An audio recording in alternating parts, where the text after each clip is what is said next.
வெண்டைக்காயே பிடிக்காதவங்களுக்கு இது மாதிரி வெண்டைக்காய் சாதம் ஒரு முறை செஞ்சு கொடுத்து பாருங்கள். திரும்ப திரும்ப கேட்டு வாங்கி சாப்பிடுவாங்க. டேஸ்ட் அந்தளவுக்கு இருக்கும். இது பிகினர்ஸ் கூட ஈஸியாக செஞ்சு முடிச்சிடலாம். கண்டிப்பாக நீங்களும் வீட்டில் ஒரு முறை ட்ரை பண்ணி பாருங்கள். Hello friends, welcome to Suji's kitchen. இப்போ தான் நம்ம சேனலை ஃபஸ்ட் டைம் பார்க்குறீங்கன்னா சப்ஸ்கிரைப் பண்ணிக்கோங்க. வீடியோ பிடிச்சிருந்தால் லைக் பண்ணுங்கள். வாங்க வீடியோக்குள்ளே போகலாம். ஃபஸ்ட்டு இந்த ரெசிபியை பண்ணுறதுக்காக வெண்டைக்காவை எண்ணெயில் வறுத்துடலாம். அதுக்கு பேனில் தேவையான அளவுக்கு எண்ணெய் சேர்த்துக்கோங்க. எண்ணெய் நல்லா சூடாகி வந்ததும் இந்த சைஸ் அளவுக்கு வெண்டைக்காயை கட் பண்ணிக்கோங்க. பெருசாகவும் இல்லாமல் சின்னசாகவும் இல்லாமல் இந்த அளவுக்கு மீடியமாக கட் பண்ணி சேர்த்துக்கோங்க. வெண்டைக்காவை சேர்த்ததும் எண்ணெயில் நல்லா மிக்ஸ் பண்ணி விட்டுக்கோங்க. இது போல் மேலாப்பில் மிக்ஸ் பண்ணி விட்டுக்கோங்க. ரொம்ப மிக்ஸ் பண்ணால் வலுவழுப்பு தன்மை அப்படியே வரும்.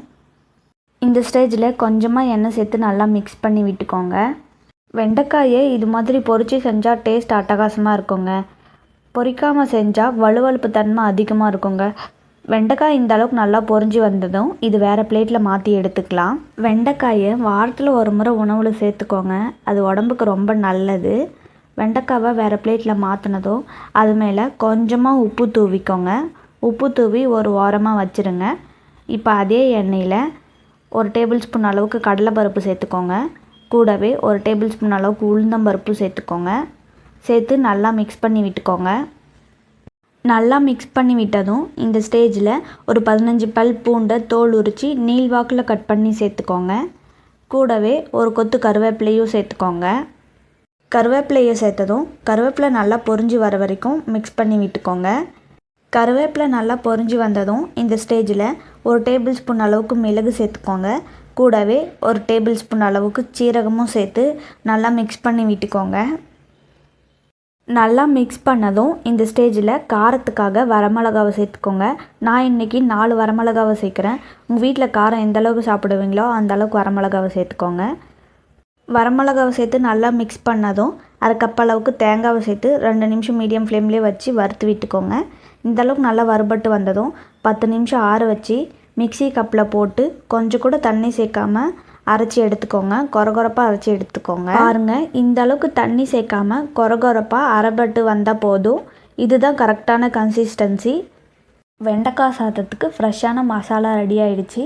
வாங்க வெண்டைக்காய் சாதம் எப்படி செய்கிறதுன்னு பார்க்கலாம். அதுக்கு வாணலில் தேவையான அளவுக்கு எண்ணெய் சேர்த்துக்கோங்க. எண்ணெய் நல்லா சூடாகி வந்ததும் 1/2 டேபிள் ஸ்பூன் அளவுக்கு கடுகு உளுந்தம்பருப்பு சேர்த்துக்கோங்க. கடுகு நல்லா பொரிஞ்சு வந்ததும் ஒரு கொத்து கருவேப்பிலையும் சேர்த்துக்கோங்க. கருவேப்பிலை எண்ணெயிலே நல்லா பொரிஞ்சதும் இந்த ஸ்டேஜில் 2 டேபிள் ஸ்பூன் அளவுக்கு வறுத்த நிலக்கடலையை சேர்த்துக்கோங்க.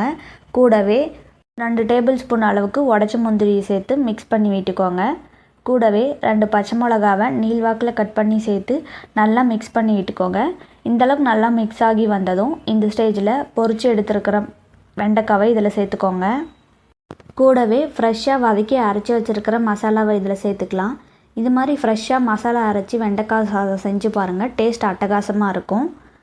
மசாலாவை சேர்த்ததும் வடித்து வச்சுருக்கிற சாதத்தை இதில் சேர்த்துக்கலாம். சாதத்தை சேர்த்ததும் வெண்டைக்காய் மசாலா எல்லாம் சாதத்தோடு மிக்ஸ் ஆகிற அளவுக்கு மிக்ஸ் பண்ணி விட்டுக்கோங்க. சாதத்துலேயே உப்பு சேர்த்து வடிச்சிருந்திங்கன்னா உப்பு சேர்க்காதீங்க.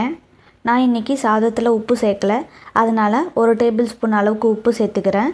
கூடவே ஒரு கைப்பிடி அளவுக்கு பொடி பொடியாக நறுக்குன மல்லித்தழையை சேர்த்துக்கோங்க. சேர்த்து நல்லா ஒரு முறை மிக்ஸ் பண்ணி விட்டுக்கோங்க. இந்த ஸ்டேஜில் ஸ்டவ்வை ஆஃப் பண்ணிடுங்க. அவ்வளோதாங்க, ஈஸியான முறையில் வெண்டைக்காய் சாதம் ரெடி. நீங்களும் கண்டிப்பாக உங்கள் வீட்டில் ட்ரை பண்ணி பாருங்கள். ட்ரை பண்ணி பார்த்துட்டு வெண்டைக்காய் சாதம் எப்படி வருதுன்னு மறக்காமல் கமெண்ட் செக்ஷனில் கமெண்ட் பண்ணுங்கள். உங்களுக்கு இந்த வீடியோ பிடிச்சிருந்தா உங்கள் ஃப்ரெண்ட்ஸ் அண்ட் ஃபேமிலிக்கு ஷேர் பண்ணுங்கள். சப்ஸ்கிரைப் பண்ணுங்கள். தேங்க்யூ ஃபார் வாட்சிங்.